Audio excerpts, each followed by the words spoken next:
A Crna Gora odnedavno ima i Udruženje plesnih umjetnika i stvaralaca. Moj gost tim povodom je predsjednik udruženja i maestro plesa Jovica Nikolić. Jovice, dobro jutro i dobrodošli. Dobro jutro. Ja uvek počinjem svakakvu najavu sa dobro jutro Crna Goro. Ovo je vaš dan plesa. Jest da je dan plesa 29. april, ali mi nekako svaki dan je naš dan i oni koji su zaljubljenici plesa jednostavno svaki dan uživaju u njemu.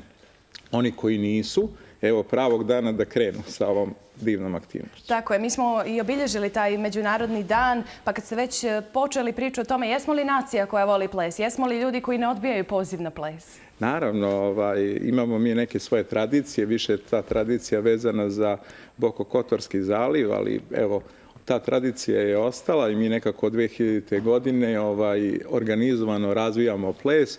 Postoje veliki broj aktivnosti koje se dešavaju osim aktivnosti škola koji to popularizuju i aktivnosti plesnih večeri, salsa večeri i drugih aktivnosti koje rade na popularizaciji ove aktivnosti.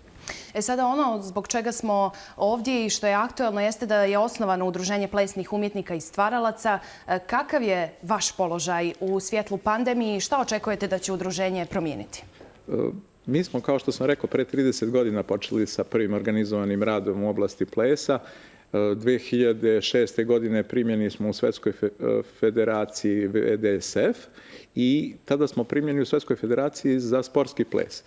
Nekako smo gurali, radili te aktivnosti već 25 godina u toj sferi, međutim shvatili smo da osim svog kulturnog dijela koji posjeduje ples, on ima rekreativni sadržaj, zdrav stil života, a na kraju ima i sportski svoj dio.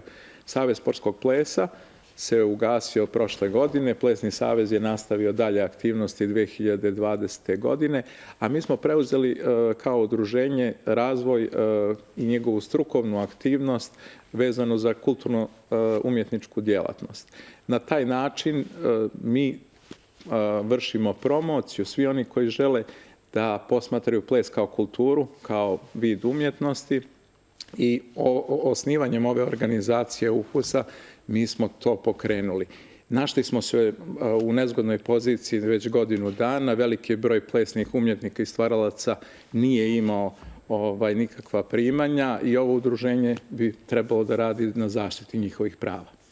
Vi ste određene zahtjeve Udruženja plesnih umjetnika i stvaralaca uputili resornom ministarstvu, ili tako?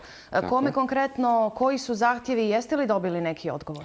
Naravno, mi smo pokrenuli odmah po osnivanju kontakt sa Ministarstvom kulture da nas prepoznaju kao strukovno udruženje u kulturno-umjetničkom stvaralaštvu.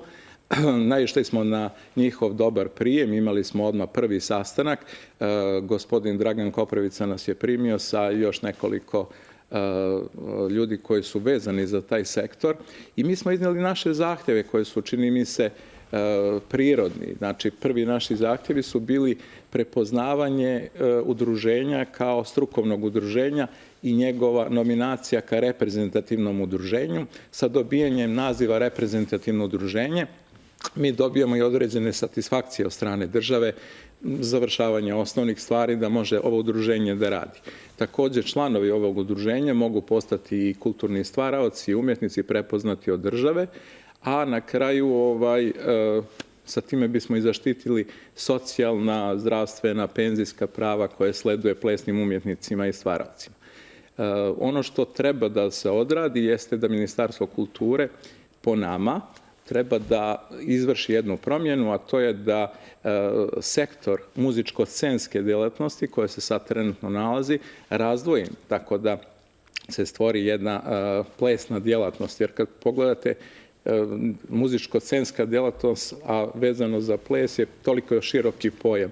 A u svijetu plesa mi se bavimo savremenim plesom, postoji još kulturno-umjetnička društva, postoji balet i tako dalje.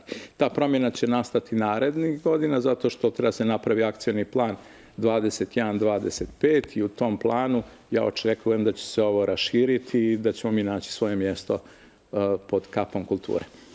Koliko ste kazali da ima plesnih umjetnika i stvaralaca u našoj zemlji?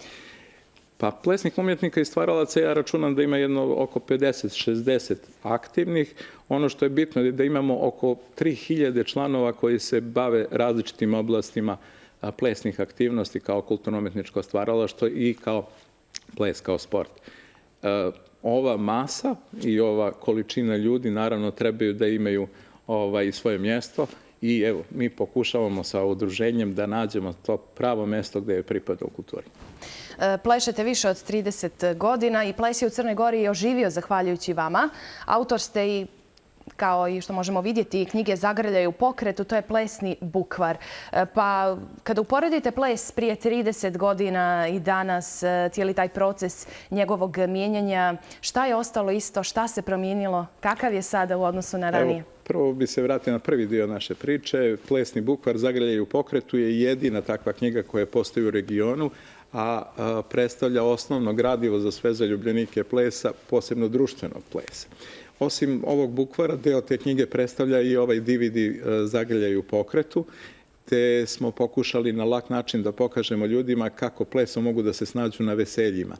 I to je jedan izvrstan primjer. Opet je jedinstven slučaj jer retko se kad u plesnim školama spušta na taj niži nivo rada, to je da se pokaže kako igrati uz narodnu muziku, kako igrati valcer, sirtaki i svi ti drugi plesovi koji se koriste na našim veseljima. Inače, ja sam pisac još 2 knjige koje su opet nekako bukvari, odnosno ne postoji takav materijal, pa onda se krenulo odatle, savremeni ples i kako plesom stvarati koreografiju, tako da evo 3 knjige i ovaj DVD je nekako moj opus.